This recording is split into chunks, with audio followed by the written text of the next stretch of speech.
स्त्री का घर। तुम्हें कितनी बार बताया है, मेरे तैयार होने से पहले मेरा नाश्ता तैयार हो जाना चाहिए। शादी के 25 साल बाद भी मुझे क्यों बार बार एक ही बात बतानी पड़ती है। लता, तुम्हें क्या है, तुम तो आराम से घर पर रहोगी, मुझे काम पर जाना पड़ता है। वह महीने में 3-4 बार ऐसे ही लता पर बरसता पड़ता था। पहले पहले लता उसका विरोध किया करती थी, लेकिन जब कई सालों तक प्रशांत में कोई बदलाव नहीं आया तो लता ने खुद को ही बदल दिया। अब प्रशांत के कुछ भी कहने से लता को कोई फर्क नहीं पड़ता था। प्रशांत की हर बात वो चुपचाप सिर नीचे झुकाए सुन लेती थी। शादी के पहले 5 साल तक लता ने पूरी कोशिश की थी कि प्रशांत को बदल दे, लेकिन फालतू का गुस्सा करना और बाद में लता पर भला बुरा कहना, यह मानो जैसे उसे आदत बन गई थी। कोई भी विवाद होता था तो प्रशांत सीधा लता को बोल देता, अगर मैं तुम्हें अच्छा नहीं लगता तो क्यों नहीं चली जाती अपने मायके, क्यों रहती हो मेरे साथ। इन कटु शब्दों में अपना गुस्सा उतारते हुए, गीला तौलिया कुर्सी पर फेंकते हुए प्रशांत गुस्से से लता की तरफ देखने लगा। लता के लिए प्रशांत का यह बेवजह का गुस्सा कोई नई बात नहीं थी। वह महीने में 3-4 बार ऐसे ही लता पर बरस पड़ता था। पहले पहले लता उसका विरोध किया करती थी, लेकिन जब कई सालों तक प्रशांत में कोई बदलाव नहीं दिखा तो लता ने खुद को ही बदल दिया। इतना सब कुछ होने के बावजूद लता प्रशांत के साथ रहती थी, क्योंकि उसे अपनी बेटी की फिक्र थी, और वह जाती भी तो कहाँ। अपने बूढ़े हो चुके माँ बाप को इस उम्र में परेशान करना वह नहीं चाहती थी। समाज और लोग क्या कहेंगे, यह भी तो उसे देखना था।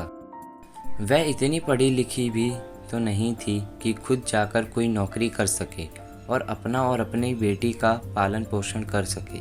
लता को अब अपनी फिक्र नहीं थी, उसको फिक्र थी तो बस अपनी शादी लायक हो रही बेटी की। लता नहीं चाहती थी कि पति पत्नी के झगड़े की वजह से काव्या डिस्टर्ब हो। काव्या की पढ़ाई पूरी हो चुकी थी, उसके लिए अब शादी के रिश्ते आने लगे थे। कई रिश्तों को काव्या ठुकरा चुकी थी। प्रशांत एक शाम अपनी बेटी के पास बैठकर उसे बताने लगा, काव्या बहुत अच्छा लड़का है, पढ़ा लिखा है, बड़े घर का है, बहुत अच्छी नौकरी करता है। ऐसे रिश्ते बार बार नहीं आते बेटा, इस बार यह रिश्ता मत ठुकराना। काव्या अपने पति से ज़्यादा बात नहीं करती थी, शायद डरती थी या शायद नफरत भी करती थी। लेकिन आज वो अपनी पूरी हिम्मत इकट्ठा कर बोली, मुझे अभी शादी नहीं करनी है पापा, मैं नौकरी करना चाहती हूँ, खुद अपने पैरों पर खड़ी होना चाहती हूँ। हाँ तो उसमें क्या बड़ी बात है। मैंने लड़के से बात कर ली है, वह तुम्हें किसी बात के लिए नहीं रोकेगा, तुम शादी के बाद भी नौकरी कर सकती हो, वह तुम्हें नौकरी के लिए परमिशन दे देगा। प्रशांत बोला, मेरा नौकरी करना या ना करना उसकी परमिशन पर क्यों डिपेंड रहेगा पापा। काव्या ने पूछा, मैं कह रहा हूँ ना, तुम्हें किसी भी चीज़ की कमी नहीं होगी, वहाँ ऐसे रिश्ते बार बार नहीं आते, इसे ठुकराओ मत, बहुत खुश रहोगी तुम वहाँ। प्रशांत बोला, पापा क्या मैं उतनी ही खुश रहूँगी जितनी मम्मी इस घर में खुश हैं। काव्या ने तंज कहते हुए कहा, आज तुम्हारी जबान कुछ ज़्यादा नहीं चल रही। प्रशांत गुस्से से आंखें बड़ी करते हुए बोला, पापा मुझे शादी ही नहीं करनी है, क्योंकि शादी के बाद अगर वह लड़का आपके जैसा निकला तो मैं क्या करूँगी। मुझे आपके जैसा जीवन साथी नहीं चाहिए जो बिना बात के मुझ पर हमेशा चिल्लाए। मुझे कुछ भी अपनी पसंद का लेना हो तो 10 बार सोचना पड़े, कहीं वह नाराज़ ना हो जाए। मेरी तबीयत कैसी भी हो उसे परवाह नहीं होगी, रोटी थोड़ी सी मोटी बन जाए तो घर सर पर उठा लेगा, उसकी चेकबुक ना मिले तो उसमें भी मेरा ही दोष निकालेगा, और हर छोटी मोटी बात पर मुझे मायके जाने के लिए कहेगा। काव्या ने अपना दिल खाली करते हुए पापा से सब कह दिया। प्रशांत का गुस्सा 7वें आसमान पर था, लेकिन उसके मुंह से एक भी शब्द नहीं फूट रहा था। वो काव्या की बातें सुन रहा था।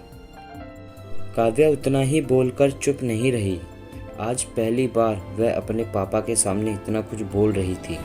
पापा अपने माँ के साथ हमेशा गलत व्यवहार किया है। आप अपने ऑफिस का गुस्सा बिना सोचे समझे माँ पर उतार देते थे। कभी इस बात की परवाह भी नहीं करते कि उन्हें कैसा लगता होगा। आपकी बातें सुन सुन माँ ने अपने स्वाभिमान खो दिया। प्रशांत आज पहली बार अपने किए बर्ताव को महसूस कर पा रहा था। वो इतना ही बोल पाया, जो तुम्हारा मन है वो करो। मैं तो इतना बुरा हूँ ना। काव्या ने प्रशांत का हाथ पकड़ा और बोला, पापा मुझे सिर्फ एक सवाल का जवाब दे दो। क्या आप चाहेंगे कि मेरा पति आपके जैसा हो? अगर आपका जवाब हाँ है तो फिर कर दीजिए मेरा रिश्ता आज ही, और ना है तो मुझे आत्मनिर्भर बनने दीजिए। प्रशांत कुछ भी ना बोल पाया और वह वहाँ से चुपचाप बाहर चला गया। आज उसे लगा कि सामने में शर्म आ रही थी। चलते चलते उसकी आंखों से आंसू बह रहे थे। प्रशांत ने आज से अपने आप को बदलने का निश्चय किया।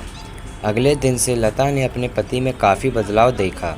वह सोचने लगी कि जो हिम्मत काव्या ने दिखाई है, वह हिम्मत अगर मैं पहले ही दिखा देती तो शायद आज मेरी परिस्थिति कुछ और ही होती। अब काव्या पढ़ लिख कर अच्छी नौकरी करने लगी थी और 3 साल बाद उसके लिए एक अच्छा रिश्ता आया। और उसकी विदाई पर प्रशांत बोला, बेटा तू हमेशा खुश रहेगी क्योंकि तेरा पति तेरे बाप जैसा नहीं होगा। प्रशांत की यह बात सुनकर लता और काव्या की आंखों से आंसू बहने लगे। दोस्तों, हमारे समाज में औरतों को भले ही देवी का दर्जा दिया जाता है, लेकिन वह स्वतंत्रता नहीं दी जाती जो उन्हें देनी चाहिए। उन्हें बचपन से ही बताया जाता है कि वह पराया धन है। जीवन भर यह बातें बता बताकर उन्हें ससुराल भेज दिया जाता है और एक दिन किसी छोटे मोटे झगड़े में ससुराल वालों से उन्हें सुनना पड़ता है कि इस घर को छोड़ दो और मायके चली जाओ। अब आप ही बताइए दोस्तों कि ऐसी स्त्रियों का सच्चा घर कौन सा है? आखिरकार वह किस घर को अपना माने? कमेंट में ज़रूर बताइएगा।